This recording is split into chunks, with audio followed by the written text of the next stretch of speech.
He's 52 years old. He has bad knees, a failing marriage, an almost empty bank account. He drives a used car between second-rate diners, trying to sell milkshake machines to people who don't want them.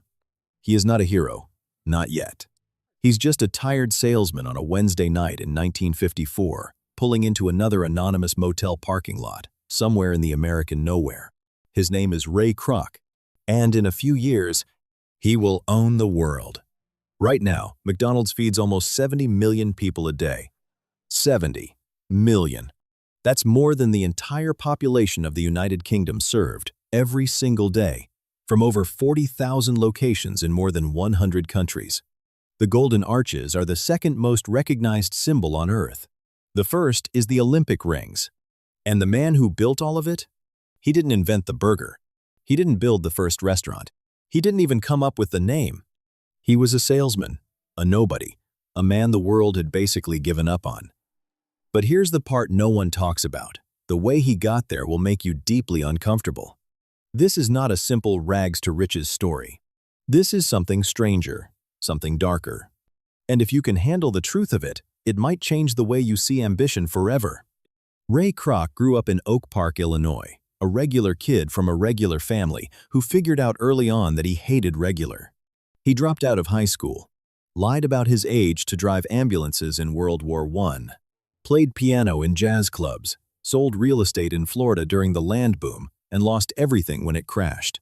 He wasn't a genius. He wasn't particularly well-educated. What he was relentless. In the 1940s, he landed on something that finally fit him, selling multi-mixers, a machine that made 5 milkshakes at once. Not glamorous, but it was his. For over a decade, he drove across America. Hot summers in Texas, frozen winters in Minnesota, town after town after town. The same pitch, the same smile, the same hope that this next account would be the one that changed everything. It never was.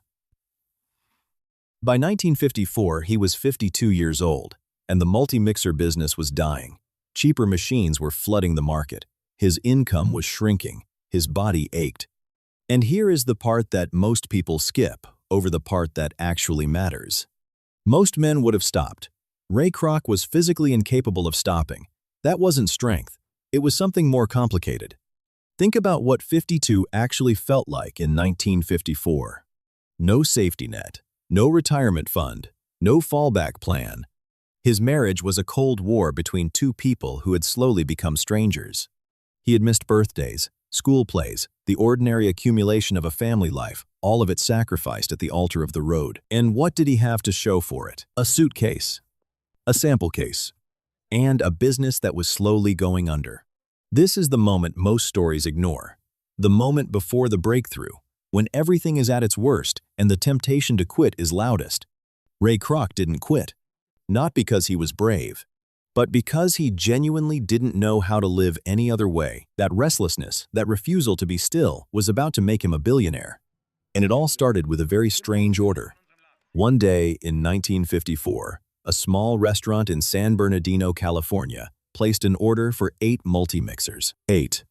That means they're making 40 milkshakes at the same time. Not a hotel, not a stadium, a single burger stand, out in the California desert. Ray thinks it's a mistake. He calls to confirm. It's not a mistake. Now Ray Kroc is curious, and when Ray Kroc gets curious, he moves. He drives to San Bernardino, and what he sees when he arrives stops him cold. There's a line.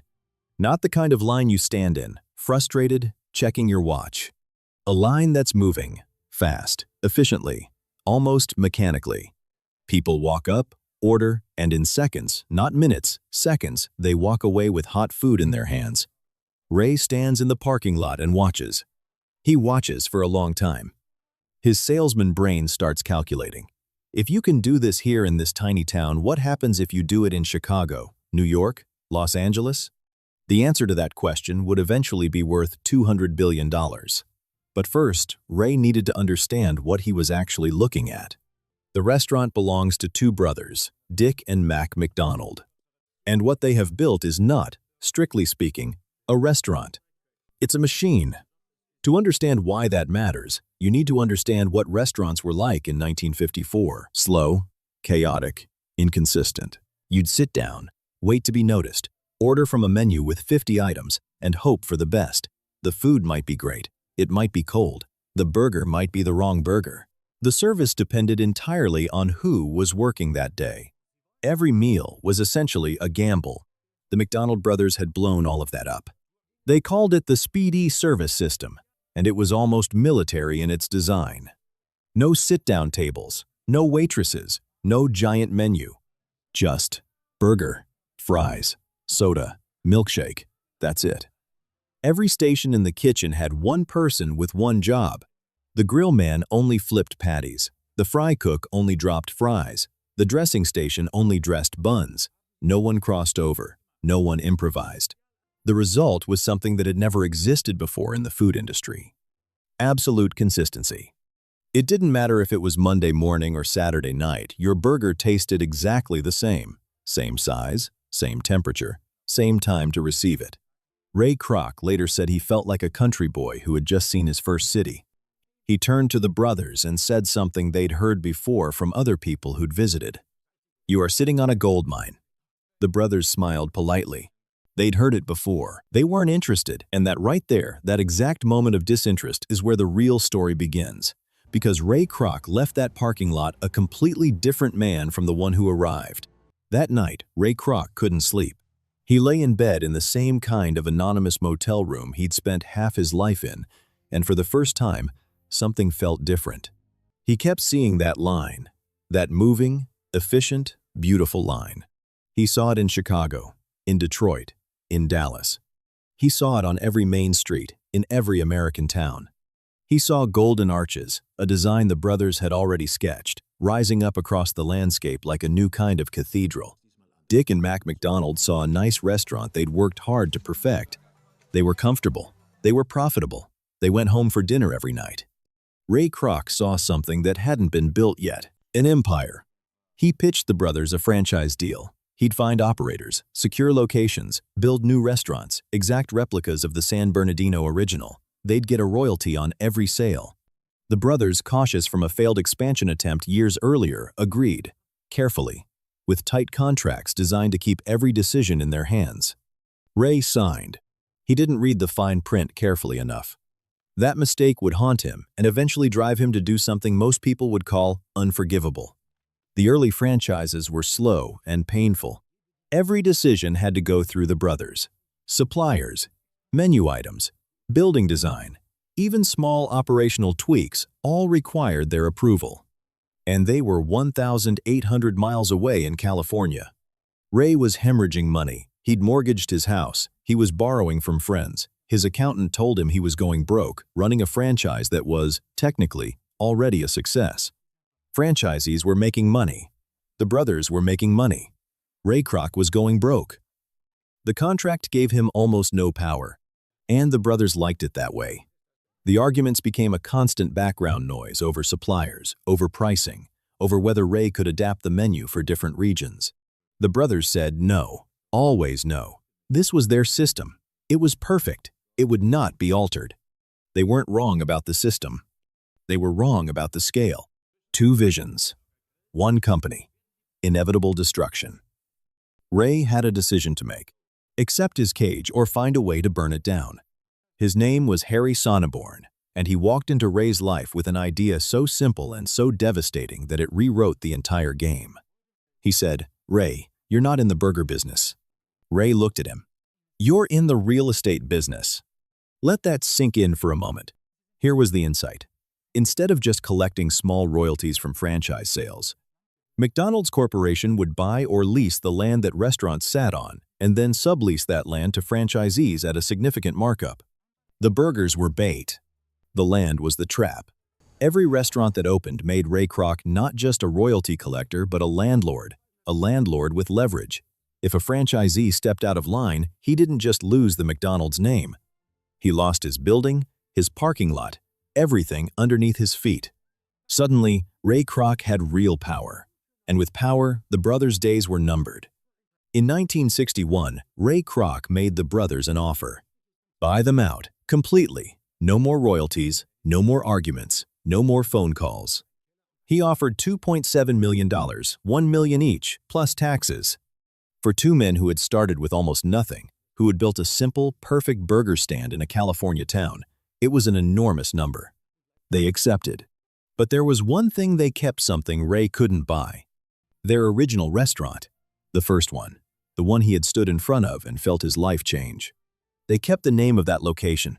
It wasn't technically a McDonald's anymore, legally speaking. They called it the Big M.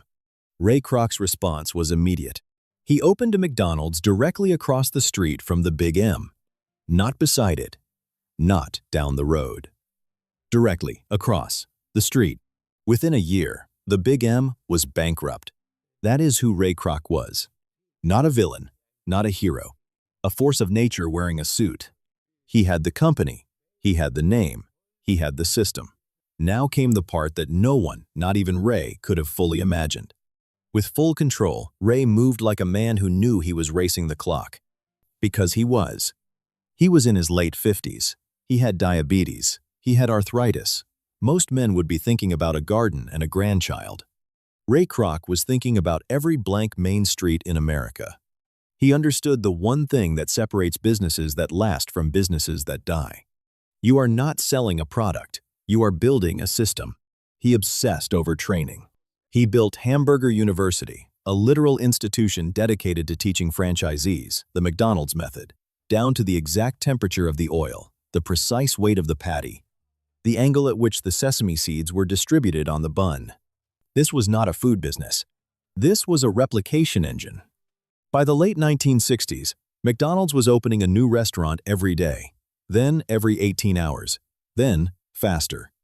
They crossed into Canada, then Puerto Rico, then Europe, Japan, Australia, eventually everywhere. In Japan, they slightly adjusted the portions. In India, they adapted for local tastes, but the core, the system, the process, the relentless consistency that was untouchable. A study would later find that more children around the world could identify Ronald McDonald than could identify Santa Claus. A salesman from Illinois had, quietly and completely, redesigned the way the human species eats. Ray Kroc died in January 1984. He was 81 years old. A billionaire. He had outlasted the doubt, the debt, the doctors who told him to slow down, the contracts designed to cage him, the partners who underestimated him. The world that wrote him off at 52 as a man past his moment. 52. Think about that number for a second. Because most of us, when we hit a wall at 30 or 40, feel like it's over. Ray Kroc hadn't even found his purpose yet at 52. Today, McDonald's Corporation is one of the largest property owners on the planet. It serves a population the size of France every 24 hours. Its supply chain spans continents. It employs almost 2 million people. All of it, every single piece of it, traces back to a parking lot in San Bernardino, where a tired salesman stood and watched a burger being wrapped in under 30 seconds and felt something in his chest shift. So, what do we actually take from this? Not the obvious thing, not "never give up, that's a bumper sticker," not a lesson. Here is the real lesson, the uncomfortable one. Dick and Mac McDonald invented something extraordinary. They created a system so elegant, so efficient, so far ahead of its time that it fundamentally changed the food industry. But they built a restaurant. Ray Kroc built a machine that built restaurants. And that is a completely different thing. Think about whatever you're building right now. Your business, your career, your creative work. Is it dependent on you showing up every day? On your specific skill, your specific energy, your specific presence? Or is it a system that could run, grow, and replicate with or without you in the room? The brothers created genius. Ray Kroc systematized it. And in business and in life, systems outlast genius every single time. Now, here's the part that sits with me. Ray Kroc was not a good man in every sense of the word. He was ruthless. He pushed out partners. He ran over the McDonald brothers. He broke his marriage, then broke another one. He was relentless in ways that demanded enormous cost from everyone close to him. He knew it. He once said, "If any of my competitors were drowning, I'd put a hose in their mouth." So we don't celebrate that. We don't pretend ambition is always clean or kind. But we do reckon with this. Obsession is not comfortable. Not for you. Not for anyone near you. Ray Kroc was a man who burned everything in service of a vision. The question, the one only you can answer, is what that vision is worth. To him, it was worth everything. Whether you agree with that answer or not, you cannot deny the result. One tired salesman, in one parking lot, in one ordinary California afternoon, changed the shape of the modern world. And the most haunting part? He almost didn't stop. He almost drove past that restaurant without getting out of the car. Almost. Ray Kroc's own words written near the end of his life. Nothing in the world can take the place of persistence. Talent will not. Genius will not. Education will not. Persistence and determination alone are omnipotent. He didn't write that from success. He wrote it from memory, from 20 years of motel rooms and cold cups of coffee and doors that didn't open. If this story found you at the right time, share it. Someone in your life is probably sitting in their own parking lot right now, trying to decide if it's worth getting out of the car. Tell them the answer.